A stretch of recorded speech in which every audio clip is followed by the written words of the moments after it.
first gift.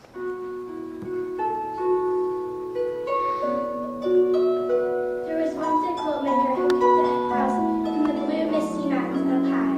It was said that she made the prettiest quilts anyone had ever seen. She was a legend to everyone from far and wide.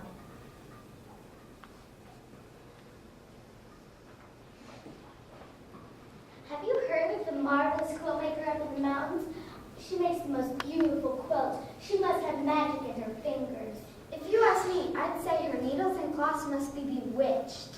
No, I've heard by a reliable source that she makes the most that her quilts fall to the earth from the shoulders of passing angels. Many people climbed her mountains, pockets bursting with gold, hoping to buy one of the wonderful quilts, but the woman would not sell them. These are so beautiful. Just look at the marvelous colors. Don't you think they are splendid? Oh yes, I would like to have one of my very own. In fact, I want one for every room in my mansion. Yes, me too. So how much gold for one of these marvelous quilts? I give my quilts to the poor or homeless. These quilts are not for the rich. I'm so sorry, but you are not in need of my quilt. I have all this gold and you won't even sell me one quilt? I will double their value. You could be rich if you would just sell these quilts. I'm so sorry, but you are not in need of my quilts. Well, suit yourself. I've never heard of such a thing. She wants to give those quilts to the poor. What a waste. On the darkest and coldest nights, the woman would make her way down the mountain to the town below. She would look for someone sleeping outside in the cold. Mama, I'm so cold. Do we have to sleep in the streets?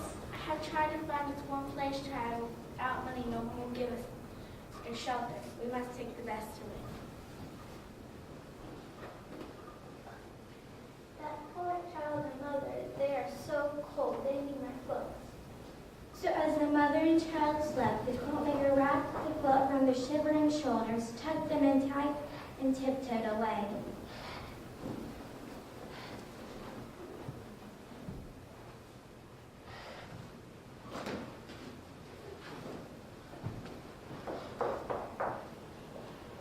Now about this time there lived a very powerful and greedy queen who liked nothing better than to receive presents.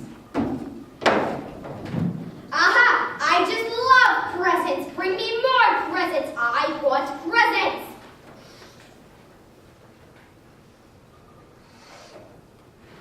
Your Majesty, please receive this gift from me. What? A gift? For me? Oh, you shouldn't have. I just love presents. Yes, a bar of gold. I want more presents. I will pass a law that I have a birthday twice a year. That's 2 times as many presents. Then I will be happy. When that wasn't enough, she ordered her soldier to search the kingdom for those few people who had not given her a gift. Have you given a gift to the queen this month? Please, I barely have enough money to feed my family. I have nothing to give the queen. We'll see about that. What do we have here? A bird and a bird cage. The queen would be most pleased with this. But that's my daughter's bird. She would be so sad. Please don't take her bird. Please. The queen finally owned so many things, and yet with all these marvelous treasures, the queen never smiled. She was not happy at all. Somewhere there must be one beautiful thing that will finally make me happy, and I will have it. I must have it. One day, the queen's secretary rushed to the queen to tell her about the magical quiltmaker who lived in the mountains. Your Majesty, I have heard tell that the quiltmaker that lives in the mountain makes the most beautiful and colorful quilts. And how is it that this person has never given me one of her quilts as a gift? She only gives them to the poor, Your Majesty. She'll not sell them for any amount of money. Well, we'll see about that. Bring me my cake!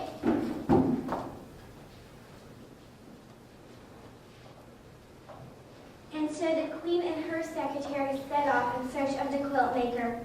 But when they arrived at her house, the quiltmaker merely laughed. I give my quilts to the poor and needy, and I can easily see that you are neither. You insolent woman! How dare you speak to your queen in such a manner? I could crush you like this. What do you have to say? And as I said before, I give my quilts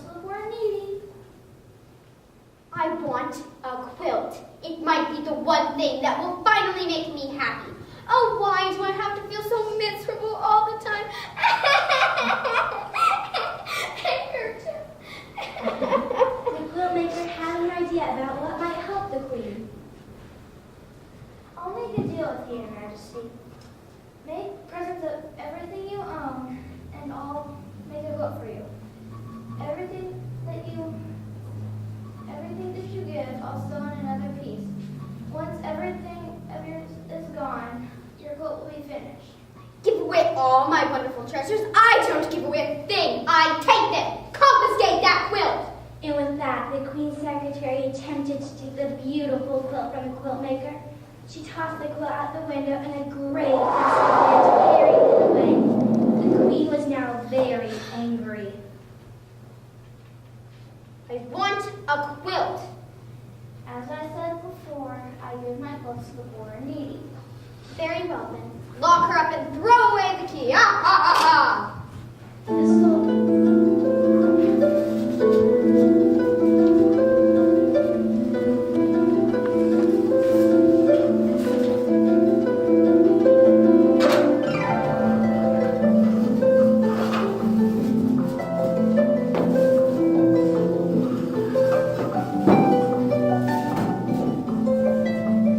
The soldier chained the Quiltmaker to a rock in the cave of a sleeping bear.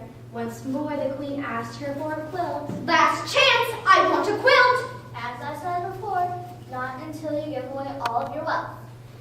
Very well then. I'll leave you here. When the bear wakes up, he will make a very fine breakfast of her. Come, soldier. Just then the Quiltmaker heard the roar of the bear. The bear stood on his hind legs and roared again. The roar rattled her bones, but still she was very calm. How dare you wake me up? I didn't get enough sleep. Now you will be my breakfast. It's no wonder you're so grouchy. You have nothing but rocks to sleep on. Put your head on at night. Give me an armful of pine needles, and with my shawl, I'll give you a great big pillow. And that is what she did. No one had ever been so kind to that bear before.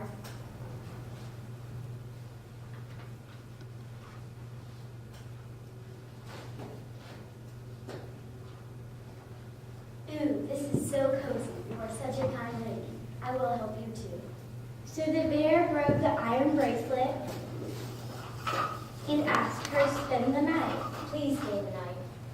Now, although the queen was very good at being greedy, she was very bad at being mean. All night long, she couldn't sleep because she was worried about the poor woman in the cave. So when the queen and her soldiers arrived at the cave to save her, she found the Quiltmaker and the bear having breakfast of berries and honey. I give up. What must I do to get a quilt? As I said before, not until you give away all of your wealth. But I love all my wonderful things. If they don't make you happy, then what good are they? That's true. The queen thought about what she had said and agreed. Oh, all right. If I must give away my things, then I must. I want a quilt. The queen went to her castle.